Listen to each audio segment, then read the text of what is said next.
Okay, well, here we are again. Welcome back to the Dissatisfied Podcast. I am Rochelle Smith. I really appreciate you listening. Hopefully you will enjoy today's episode. We are going to talk about the supernatural.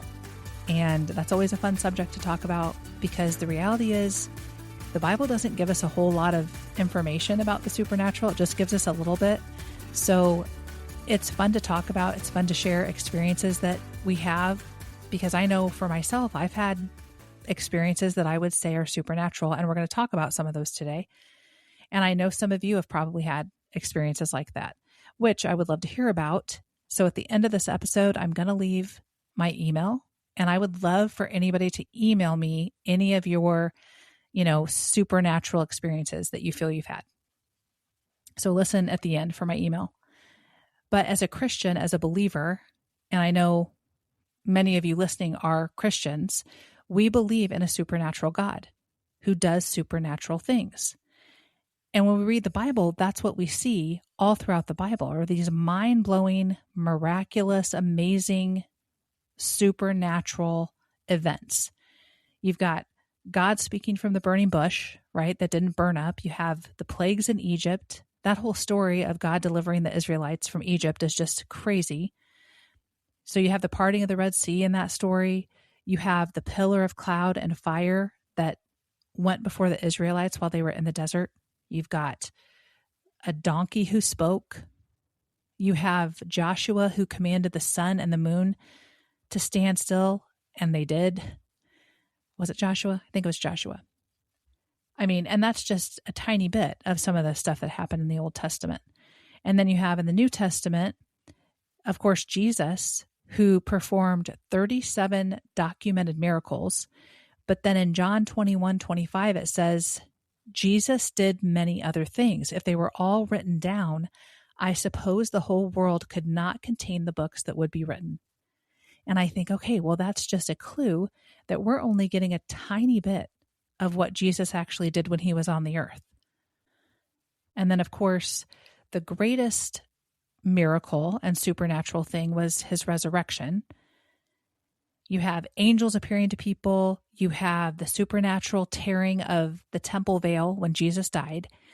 You have, of course, even after Jesus died and rose back to heaven, you have his disciples continuing on with miraculous works, healing people, raising people from the dead, delivering people from demons. So if you're a Christian, you believe in these things. You believe in the supernatural. And we're created in God's image. So because of that, we're already connected to the supernatural. And we are made up of body, soul, and spirit. So our body is what experiences the physical realm, right? Our body is physical. It experiences the physical realm.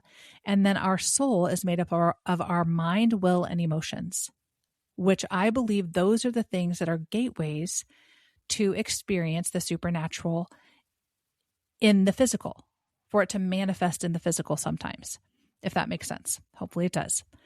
And then, of course, our spirits are what connects us to God. So now that I've laid that down, we're just going to dive in. So we're going to rewind just a few years to when I was 14. And I want to just give a little warning. We are going to talk about, I am going to talk about smoking pot. So if you have littles around or, somebody that you don't want to hear this story, then just keep that in mind. So when I was 14 years old, I smoked pot for the very first time. And where I smoked it, I was outside sitting on a deck by a swimming pool with some people. And I remember somebody had the pot and they were smoking it. And I said, I've kind of always wanted to try that. So they let me and I smoked it. And of course I could feel the effects of it. And then all of a sudden, well, let me say this first. When I think of the fact that I was 14, it blows my mind because my youngest son, Joel, is 14. I can't even imagine that he would be somewhere smoking weed. It just is laughable to me. What in the world? But anyway, so smoke the pot, start to feel the effects of it. And then all of a sudden, I was outside of my body. outside my body. And I know that that sounds absolutely insane, but it's true. I was floating up and outside of my body, and I could see myself below, and I could see the people that I was with below me. I could see the swimming pool, and I could see the house. And then I would float a little bit higher, and then I could see some of the neighborhood. And I kept floating higher and higher. And I started to feel scared because I was like, oh my gosh, I'm going to float out into outer space and die. So I remember focusing on my body, like looking at it below me and trying to like will myself back into my body. And then it was like super speed and crash. I was back in my body. And I remember hearing the sound of myself coming back into my body. It was so wild. But I didn't tell anyone about this experience, mostly because I didn't want anybody to know I smoked pot. And then, of course, I didn't want people to think I was nuts. So I just put it in the back of my mind, chucked it up to the pot, and, life moves on. And it wasn't until years later that I understood what that was. And it was after I got saved and I started to really study the Bible. I was reading a ton of Christian books at that time, and I came across a story in a book about astral projection. Have you heard of this? So you spell it ASTRAL, astral projection. And that's what the New Age calls it. So the New Age calls it astral projection. And as I read about it, that experience came flooding back. And I realized that that's what had happened to me, unwillingly, of course. And apparently, I guess for me, smoking pot wasn't a gateway to other drugs. It was a gateway to something supernatural that now I believe was demonic. But when you read about astral projection, you'll find that it's widely used in witchcraft. So if you go to Google and you search up witchcraft and astral projection, you're going to find plenty of things to read. A lot of them will be written by witches and warlocks talking about how they use that to cast spells on people, put curses on people, where they actually leave their bodies and go to, another place to cast spells and curses. Sounds wild, but I believe it because I had that crazy experience. So these ex-witches share some stories on podcasts I've listened to. They talk about other dimensions that they can enter. And they also share how they run into demonic entities, which is just insane. And had I not had that experience when I was 14, I probably wouldn't believe any of this because it sounds like too much. That's just too much for show. You want me to believe that you floated outside your body and that people can willfully do that and travel around. I mean, I get it. It sounds made up, but it's true. Now, some of the stuff that you read online will try to explain those types of experiences, out-of-body experiences, with speculation and fancy words to make it sound like it's not supernatural. But let me tell you this. The CIA ran an entire experiment on it called the Gateway Project. And you can go to CIA.gov, the government website for the CIA, and you can look up this experiment, or this project, I guess you would call it. And here's just a couple of the things that were said in this report. It's like a 28-page report, so I didn't read the whole thing, but I read quite a bit of it. And it's just insane to me. And also, this 28 pages was just the approved pages. These are the things that were just approved that the public could read. Can you imagine the stuff that isn't even available to the public? Goodness. Okay. So here are a couple of the things that were in this report. And hang on with me because it sounds crazy. So one of them said this. It said, human consciousness can, with enough practice, move beyond the dimension of time-space and interface with other energy systems in other dimensions. Okay, did you get that? I know it sounds very sci-fi. Another thing it says is the tentative conclusion to be drawn is that the out-of-body state may be regarded as an extremely effective way of accelerating the process of enhancing consciousness and of interfacing with dimensions beyond time-space. Oh my gosh, you guys, I feel like I'm reading out of a sci-fi book. But no, this is a CIA document. Another thing, it says, having ascertained that human consciousness is able to separate from physical reality and interact with other intelligence in other dimensions. I read that. The emphasis on that was weird. I'm sorry. So yeah, having ascertained that human consciousness is able to separate from physical reality and interact with other intelligences in other dimensions. What? So they have discovered that people can leave their bodies and interact with spirits in other dimensions. That is what this report is saying. Now, can you imagine the stuff that they didn't approve to be released to the public? So it totally sounds like I was reading from a sci-fi movie, but no, you can go look it up. CIA.gov, the Gateway Project. But it's interesting because they don't ever mention God in this report, but throughout the pages that I read, they mention something called the absolute. And they capitalize that word in the middle of sentences, like you would capitalize God. And so I thought that was very interesting. I'm like, they're pointing to something that they call the absolute.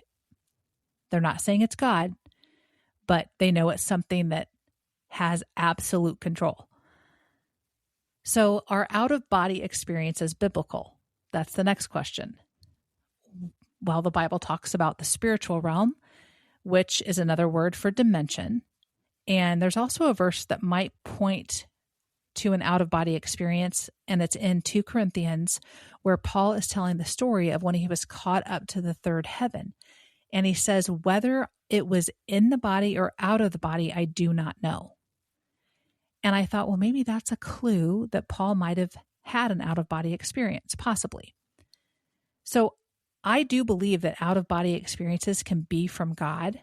And there's many accounts of people leaving their bodies when they die and seeing themselves and everything happening around them, or people, that have died on the operating table and they float above their bodies and they can tell their family and the physicians everything that was happening during that time. And there's no way they could have known it. So sometimes I believe God allows those things to happen when they ultimately will bring people closer to Him.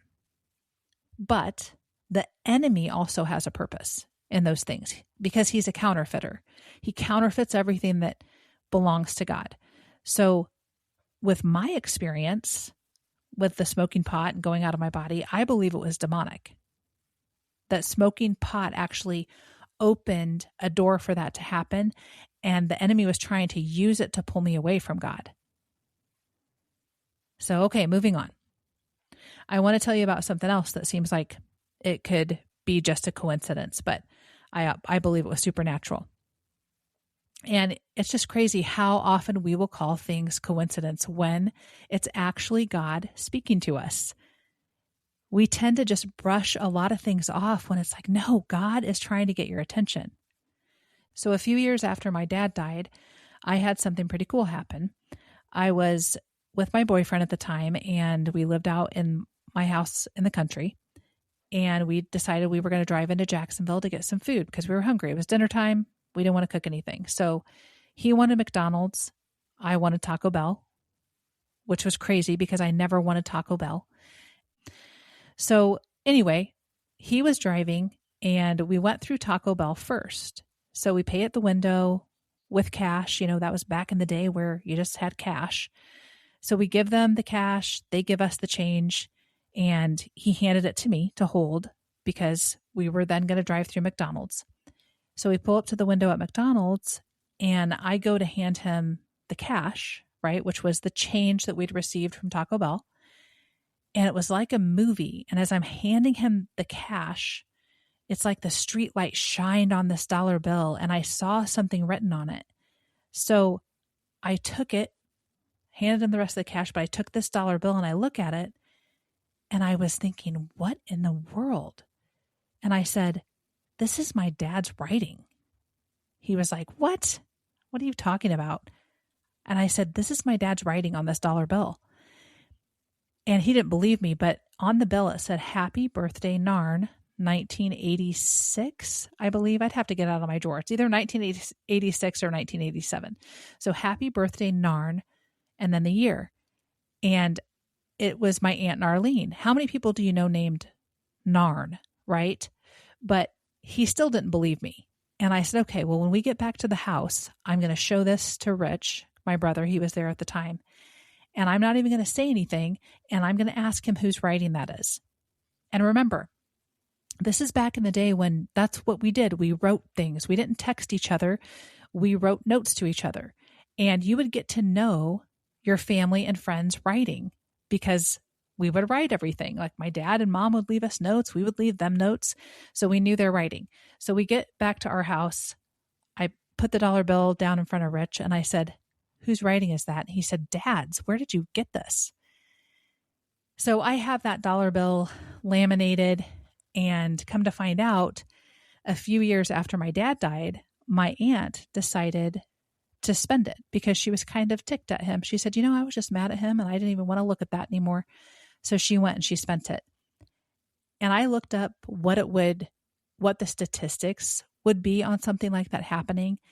And it is extremely low, an extremely low possibility for a dollar bill that has a family member's writing on it to come back to somebody in the same family. So anyway, that was something that back then I didn't really chuck it up to God trying to show me something or speak to me. I looked at it more like, oh, look, Dad's speaking to me. And maybe it's a little bit of that, but I look at it more like the Lord trying to give me some peace. Like, hey, your dad's okay. Your dad's with me. And now I know that was the Lord letting me see that, letting me have that as something to give me peace. So that was just a cool experience. And I still have the dollar bill. If I was doing video, you guys would be able to see it. Maybe someday I'll be able to show you that. And then a couple years after that, I had something else that I would put in the category of supernatural. And it was a dream. So this was probably 6 years after my dad died. And I had a dream that I had walked into this big theater, kind of had stadium seating, but it was a, half bowl theater. And it was dark in there. And I was standing kind of at the top of where the seats are, looking down at the stage. And on the stage, there were 2 lights shining down. And underneath one of the lights was my dad. And underneath the other light was my grandpa, my dad's dad. And my dad's dad had died 2 years before my dad did. But in the dream, so they're standing on the stage, a light shining on each of them. And their backs were to me, and they were looking in a mirror, standing next to each other. So I could see their reflection. So I was, looking at their backs, but I could see their reflection in the mirror. And I remember knowing that it was a dream. And I said, what are you guys doing? Because they looked really good. My dad was putting a tie on. He had a really nice suit on. My grandpa looked great, really handsome, young. And I said, what are you guys doing? And my dad said, well, I'm getting ready to take Dad out for his birthday. And I was like, oh. And I said, can I go? And my dad said, no, sorry, you can't go. And then I woke up. And it was such a vivid, real feeling dream. I knew it was significant.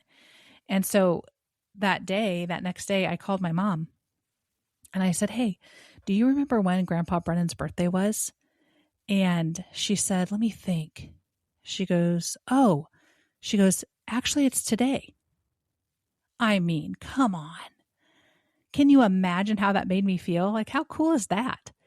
So, and I know people will say, well, that's just a coincidence. His birthday was probably in your subconscious somewhere. Well, maybe. I don't know. I didn't remember when my grandpa's birthday was. Maybe it was in my subconscious, but I'm not going to make an excuse for it so that I can excuse it away as coincidence, because it's not. I've learned to receive these gifts as communication from the Lord, especially. And even in that dream, even now with things I'm learning, I do feel like it was really my dad and grandpa in that dream, that they were really getting ready to go out for my grandpa's birthday. Heaven, this will be a whole other conversation, but heaven isn't boring. It's not what many of us have been taught. A lot of it sounds so boring, and we think, we don't want to go to heaven and just sing songs all day long. But we don't comprehend. We don't understand what heaven really is. We are still us. God created each of us individually, and He has plans and purposes for us here on earth. He has plans and purposes for us in heaven. But the dollar bill story and the dream were things for that season of my life that I really needed from the Lord. So I'm so thankful that He allowed me to get a little peek into the supernatural. So moving on, this one is a little bit, I guess you could say, sad and maybe a little scary, but the night that my brother died, the night that Rich died, Brennan had a nightmare. And Brennan was only 9 years old at that time. So there was some things happening in the evening with Rich and, my brother's wife, and kind of talking on the phone back and forth, and some concerns had already been coming up. But Brennan was only 9 years old. He was in bed sleeping. It was like 9:30 at night. And like I said, there was already some things happening that were a little concerning. But at about maybe 10 o'clock, Brennan came out to me in the kitchen, and he was sweaty and he was really upset. And he said, "Mom, I had a horrible nightmare." And I was like, "Oh my goodness, what was it?" And he said, "I dreamt that really bad men broke into our house and they killed everybody." And so we prayed over him, prayed over his room, and prayed for peace. And he was able to go back to sleep. But it was maybe an hour later that we found out Rich killed himself. So I don't think I put that together right away. It took a few days for me to remember that Brennan had even had that dream, because of the shock of everything. And then once I remembered, I realized that was connected, that his dream was absolutely connected to what was happening in the spirit realm. And I mean, again, I'm not going to excuse that as coincidence. Living through the things I've lived with, I realize there's so much we don't understand, but that doesn't mean we need to just throw it away. We need to understand that there was something happening during that time that Brennan, for whatever reason, sensed in his spirit. And I just think that that's so interesting. There was something else that happened with Brennan when he was younger. He would have been 6, maybe 7, because Joel was around 2 years old. But so Brennan's just a little kid, and he came in to the kitchen and he said, "Mom," and this was during the day. He said, "Mom, I just saw something." He said, "I saw something run from the bathroom through Joel's wall into his room." And he described it as a short shadow figure. And I looked at him, and I got to be honest, I remember it was a little scary. I was like, "Wait a second." And I asked him to repeat it. And kids have imaginations. We know this. So as a mom, I was concerned that maybe he was making something up. He's a little kid. So I had him repeat himself a few times. And then I said, "Are you sure? Are you sure it wasn't your imagination?" And he got mad at me and he hit me because he was so frustrated. And so I said, "Okay, you need to go back to your room and you need to pray and you need to think about this. And I'm going to come back there in a few minutes."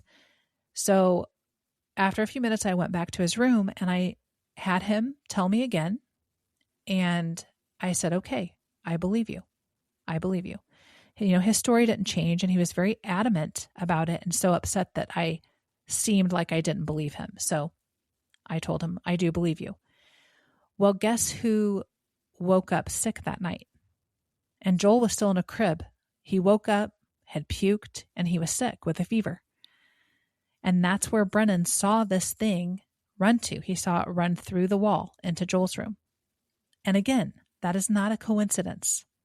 There was something happening in the spirit, and Brennan saw it. The veil thinned so Brennan could see something that was happening.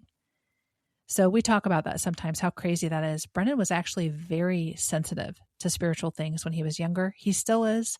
But, as we grow up, sometimes those things become a little more distant. So you might think that a lot of this sounds crazy, but these things are true. They really happened. And you even have the CIA doing programs and reporting on supernatural things, although their intentions with that stuff are probably nefarious. But they have a whole report on it. You can go look it up. And here's my question. If we can access another dimension, another realm, according to the CIA, we can, then of course other things from other realms can access this one, right? And the Bible literally says that our battle is against spirits in the unseen realm. 2 Corinthians talks about it. Ephesians 6 talks about it. And I'm not saying let's put all of our focus on the supernatural. I'm just saying let's at least pay attention, since our God is supernatural and he speaks in supernatural ways. Let's pay attention. So I wanted to wrap this episode up with, yes, another story. I've got lots of them.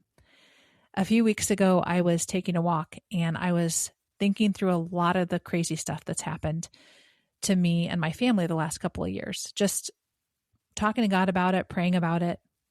And I was walking down our road in between these awesome evergreen trees that we have on our street. And I had been feeling kind of like God was distant, just feeling like I hadn't really been hearing his voice very clearly lately. So I was just praying about all sorts of stuff. And I get pretty needy when it comes to wanting to hear God's voice all the time. So when I go through seasons where I feel like I'm not hearing his voice, I don't like that. So I was really just pouring my heart out to God. And I was walking and praying in this really nice area of our road. And I said out loud, I said, God, I want to see. And I didn't even get to finish my sentence. And the moment those words left my lips, I saw a bald eagle flying above me, somewhat low, and it flew right above me, right over the evergreen trees.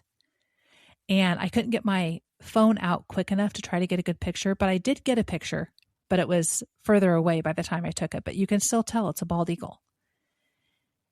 And again, I'm not even exaggerating it. It was like the movies where I'm in the moment, I'm saying, God, I want to see. And I was going to say, God, I want to see you and I want to hear you. And the moment that I'm speaking those words, I see a bald eagle fly over me. You just can't make this stuff up sometimes. Well, I mean, I guess you could, but I'm not a liar. I'm not making it up. So I took that as a sign from the Lord. He's saying, okay, you want to see me? Look with your eyes. You want to hear me? Open your ears. Listen to what I'm saying. I think what happens is we go through our lives and we are so used to the regular humdrum of life that we forget to look around to see what God's showing us, and we forget to tune other noises out to try to tune into Him. So I think that God is always speaking. I think He is always showing us. It's just that we don't take the time to really see or hear Him. So I would encourage you to pray, to ask God, say, God, show me what you want me to see. Lord, speak to me. I want to hear what you have to say. That should be a daily prayer that all of us have. So anyway, I hope you have enjoyed these stories. I hope you've enjoyed this episode. And I would love to hear some of your stories about supernatural encounters that you feel that you've had in your life. So you could email me at dissatisfiedpodcast@gmail.com. dissatisfiedpodcast@gmail.com. Tell me some of your stories. I would love to hear them. Thanks again for listening, and I hope you join me next week.